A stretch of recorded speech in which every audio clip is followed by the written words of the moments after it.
Hey guys, it's Toby here. This is Toby Talk Part 7.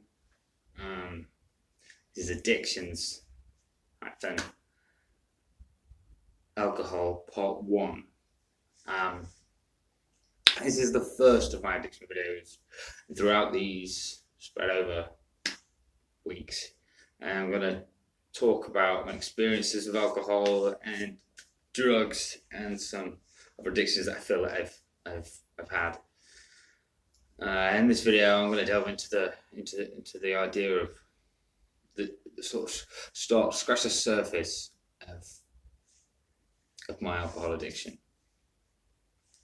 and how it's affected my mental state and how it's affected others. And this is going to be a little short one, but there's a lot to say about alcohol. So I'd like to start by saying that I've never actually been formally diagnosed of alcoholism, should I say, but I really feel that there is little doubt that I've suffered with a psychological addiction.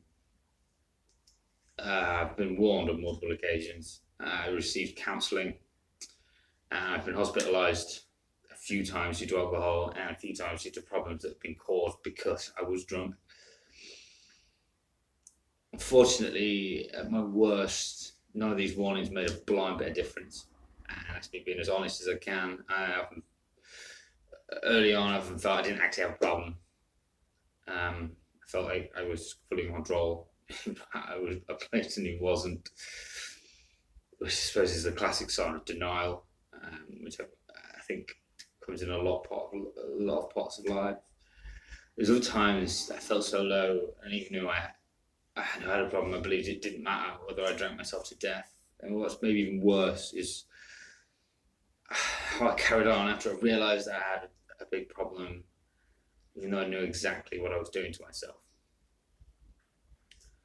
At my worst states, and I will keep saying this at my worst state, but I say that spanned over years. It really did. And I drank every day of the week. And if I'm being honest, I've done some.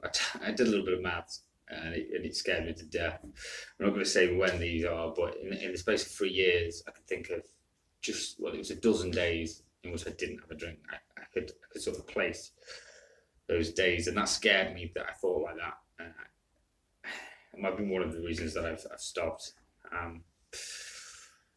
As in 3 years, it didn't only affect me. I've lost jobs, multiple jobs. I couldn't hold down a job. Pushed friends away, and I don't think I've lost friends, but I've pushed a lot of people away, and I've almost hermited myself, and I've pushed away some of the most important people that were closest to me. And I'm not going to name any names, but if you know me, you'll know my story. Now, one of the problems was I actually enjoy being drunk. I just simply enjoy the feeling of being drunk. And I don't think we should find a problem with that. I think people who enjoy being drunk, big nights out every so often, it's fine, but I was doing it every night, as I've said.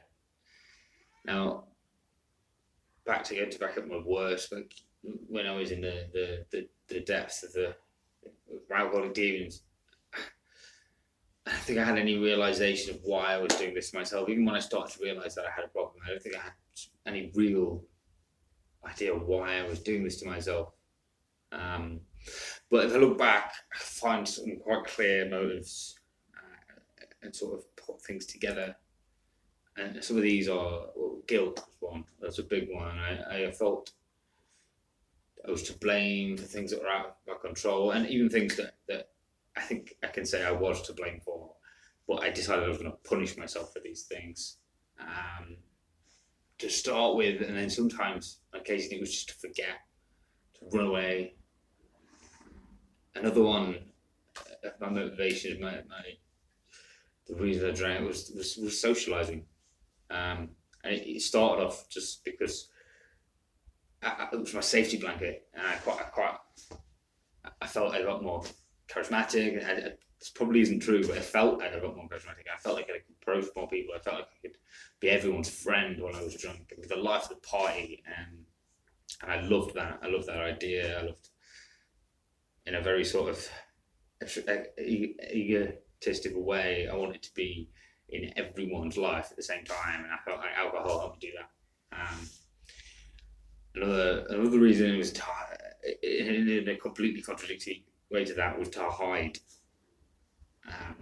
When I say to hide, I don't mean to actually physically go and hide. I mean that whilst drunk, I would reinvent myself. I would pretend I was someone else almost, and if I'd go to someone new, I would lie. I'd just lie about who I was. I'd tell people that I was training to be an architect. I'd tell people that I was a gardener. I'd make things up. I'd become someone else because it was in my head easier than being me. And it felt better to be someone else, so I drank and became someone else. And the final reason that I'm going to put to you, even though there's more reasons, is simply depression. And this is one that I think people can maybe get on board, well, not get on board with, but find some comfort in, that it's not just them. For whilst I was drunk, I would hide I would get rid of my feelings of despair and self-loathing. I would become a happy person for that small amount of time. But obviously now looking back, I can find that that was counterproductive and actually caused in the long run more problems with my depression and anxiety. And I certainly believe that the amount of alcohol I drank and the person I was, and the addiction has been a major cause of a lot of my mental health problems. And those are just a few blanket details that I could list. I could list reasons for days. I could delve into my brain, and I could find things that were a problem or reasons I drank. And I think you can always find a reason for something if you're looking for it. But I was just trying to summarize my problems to help others understand. So I'm gonna give you this sort of last little bit, and I think this is the most honest I can be. I think the main reason that I drunk is because there was almost two parts of me. There's one part of me that is optimistic and wants to improve his life and wants to move on and wants to help people and wants to be a productive person and part of the society around him.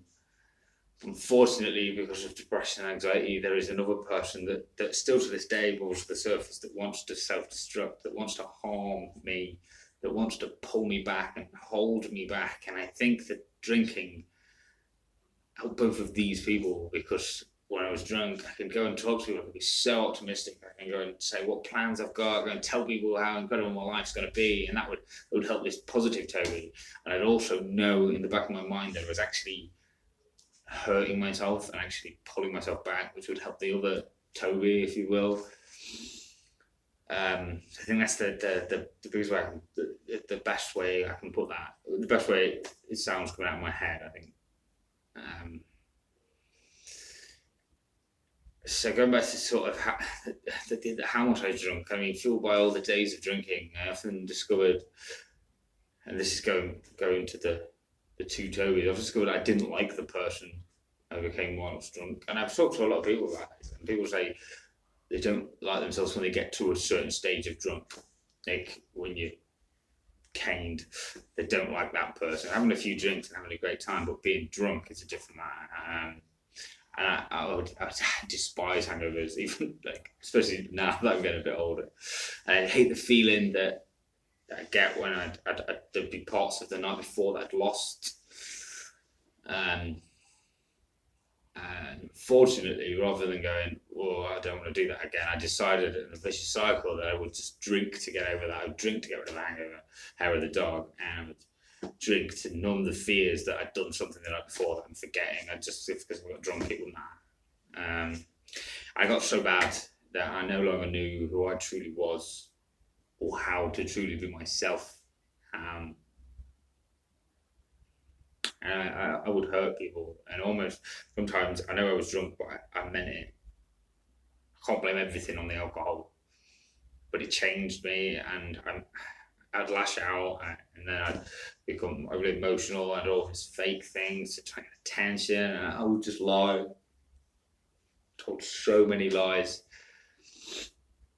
and I wish I could blame it all on the drink. I'm sorry if I ever hurt you or lied to you because I was drunk, because I lashed out, because I was scared of the truth, or because I wasn't capable of honesty, because I didn't even know who I was or what the truth was. In a way, I was in a really bad place, and on some occasions I felt drink was my only friend. I felt alcohol was my only friend, and looking back, there was so much regret there because I had so many people who wanted to help, so many people that tried to stand by me, and unfortunately, on many occasions, I chose the drink over the people who loved me, and in reaction to that, I lost a lot,